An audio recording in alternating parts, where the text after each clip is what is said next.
ఇప్పుడు మనం ముచ్చమరి పిఎస్లో జరిగిన మిస్సింగ్ కేసు గురించి, మిస్సింగ్ గర్ల్ కేసు గురించి కొన్ని డీటెయిల్స్ ఇవ్వడానికి ఈరోజు ఇంట్రెస్ట్ పెట్టడం జరిగింది.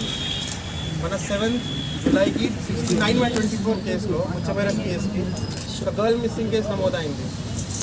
ఈ మిస్సింగ్ కేసులో 9-year-old అమ్మాయి బయట ఆడడానికి వెళ్ళినప్పుడు మళ్ళీ తిరిగి రాలేదని కంప్లైంట్ ఇచ్చారు ఫాదర్.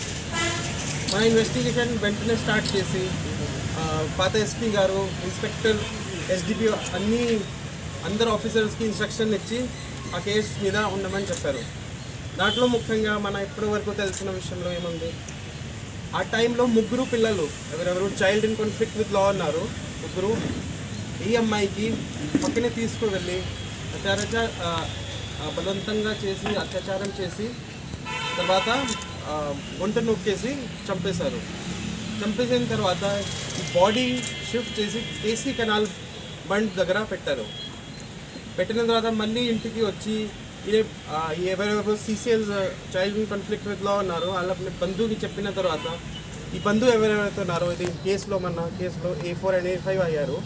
వీళ్ళే అక్కడ వెళ్ళి బాడీ అక్కడి నుంచి తీసుకొని కృష్ణా రివర్లో ఒక పుట్టిలో తీసుకొని మధ్యలో ఆ బాడీ పక్కనే రాయలు కొట్టేసి కింద పెట్టారు.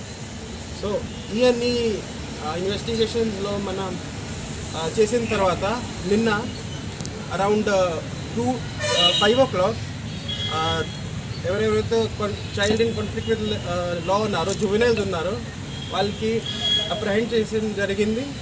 అండ్ A4 and A5 ఎవరెవరి బంధువు ఉన్నారో వాళ్ళకి అరెస్ట్ చేయడం జరిగింది. ఈరోజు యాజ్ పర్ ప్రొసీజర్ కోర్టులో ప్రొడ్యూస్ చేయడం జరుగుతుంది. ఆ రోజు నుంచి మన బాడీ గురించి ముందు నుంచి మన డిఐజీ సార్, డీజీ సార్ అందరూ స్పందించి మనకి ఎన్ని రిసోర్సెస్ ఇచ్చారు. SDRF ఉండొచ్చు, NDRF ఉండొచ్చు, ఇంకా కొత్త డైవర్స్ కూడా ఇచ్చారు, స్కూబా డైవర్స్ కూడా ఇచ్చారు. వాళ్ళు కూడా కొత్త టెక్నాలజీస్తో drone cameras, under water scanners అన్నీ ఉపయోగం చేసి ఇప్పటి వరకు సర్చింగ్ చేస్తున్నారు.